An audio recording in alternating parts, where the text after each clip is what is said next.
Assalamualaikum warahmatullahi wabarakatuh. Perkenalkan, saya Nur Faizah, mahasiswa S1 Keperawatan kelas RPL Universitas Ngudi Waluyo Semarang. Video kali ini kita akan bahas 6 sasaran keselamatan pasien di rumah sakit. Keselamatan pasien di rumah sakit adalah suatu sistem yang membuat asuhan pasien di rumah sakit menjadi lebih aman. Sistem ini mencegah terjadinya cedera yang disebabkan oleh kesalahan akibat melaksanakan suatu tindakan atau tidak mengambil tindakan yang seharusnya diambil. Tujuan dari pasien safety yang pertama, terciptanya budaya keselamatan pasien di rumah sakit. Kedua, meningkatnya akuntabilitas rumah sakit terhadap pasien dan masyarakat. Tiga, menurunnya kejadian tidak diharapkan di rumah sakit. Keempat, terlaksananya program-program pencegahan sehingga tidak terjadi pengulangan kejadian yang tidak diharapkan. 6 sasaran keselamatan pasien. Yang pertama, ketepatan identifikasi pasien. Kedua, peningkatan komunikasi yang efektif. Ketiga, peningkatan keamanan obat yang perlu diwaspadai. Keempat, kepastian tepat lokasi, tepat prosedur, tepat pasien operasi. Kelima, pengurangan risiko infeksi terkait pelayanan kesehatan. Keenam, pengurangan risiko cedera akibat pasien terjatuh. Mari kita bahas satu persatu. Sasaran keselamatan pasien pertama yaitu ketepatan identifikasi pasien. Identifikasi pasien menggunakan gelang pasien. Identifikasi terdiri dari 3 identitas. Nama pasien harus sesuai KTP, nomor rekam medis, dan tanggal lahir. Pasien laki-laki memakai gelang warna biru, pasien perempuan memakai gelang warna pink, sedangkan gelang merah sebagai penanda alergi, dan gelang kuning penanda resiko jatuh, gelang ungu penanda do not resuscitation. Identifikasi dengan cara verbal, menanyakan atau konfirmasi nama pasien dan visual melihat gelang pasien. Semua pasien harus diidentifikasi secara benar sebelum dilakukan pemberian obat, transfusi atau produk darah, pengobatan, prosedur atau tindakan, diambil sampel darah, urin, atau cairan tubuh lainnya. Pasien dengan nama sama harus diberi tanda. Hati-hati pasien dengan nama sama pada rekam medis dan semua formulir permintaan penunjang. Saat pemasangan gelang oleh petugas, jelaskan manfaat gelang pasien. Jelaskan bahaya untuk pasien yang menolak melepas, menutupi gelang, dan lain-lain. Minta pasien untuk mengingatkan petugas bila akan melakukan tindakan atau memberi obat tidak melihat gelang.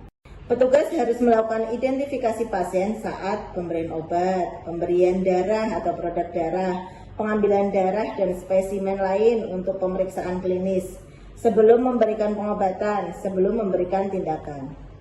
Cara identifikasi pasien. Pada pertemuan pertama seorang petugas dengan pasien, secara verbal tanyakan nama pasien, secara visual lihat ke gelang pasien, 2 dari 3 identitas, cocokkan dengan perintah dokter.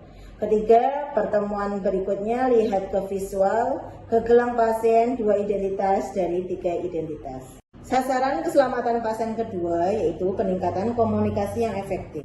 Komunikasi yang mudah terjadi kesalahan terjadi pada saat perintah diberikan secara lisan, perintah diberikan melalui telepon, saat pelaporan kembali hasil pemeriksaan kritis. Perintah lisan atau lewat telepon, tulis secara lengkap, baca ulang, eja untuk norum atau lasa, konfirmasi lisan, dan tanda tangan. Teknik komunikasi yang efektif dilakukan yaitu dengan cara teknik SBAR. SBAR yaitu Situation, Background, Assessment, dan Recommendation. Sasaran keselamatan 3, keamanan obat yang perlu diwaspadai. Obat yang perlu diwaspadai ada lasa, look-alike, sound-alike, atau norum, nama obat rupa mirip. Elektrolit konsentrat, cairan ini bisa mengakibatkan KTD atau sentinel event bila tak disiapkan dan dikelola dengan baik. Sasaran keselamatan pasien yang keempat yaitu kepastian tepat lokasi, tepat pasien, tepat prosedur operasi. Penandaan lokasi operasi, penandaan dilakukan pada semua kasus termasuk sisi, laterality, multiple struktur, jari tangan, jari kaki, lesi, atau multiple level, tulang belakang. Perlu melibatkan pasien, tak mudah luntur terkena air, mudah dikenali, digunakan secara konsisten di rumah sakit. Dibuat oleh operator atau orang yang akan melakukan tindakan, dilaksanakan saat pasien terjaga dan sadar jika memungkinkan, dan harus lihat sampai saat akan disayat. Sasaran keselamatan pasien yang kelima yaitu pengurangan resiko infeksi terkait pelayanan kesehatan. Ini kita bisa menerapkan dengan 5 momen cuci tangan. Yang pertama, sebelum kontak dengan pasien. Yang kedua, sebelum melakukan tindakan aseptik. Yang ketiga, setelah kontak dengan cairan tubuh pasien. Keempat, setelah kontak dengan pasien. Yang kelima, setelah kontak dengan lingkungan pasien.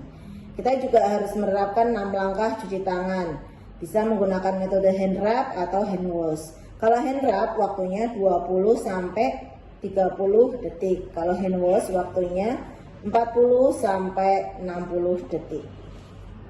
Sasaran keselamatan pasien yang keenam, pengurangan resiko pasien jatuh.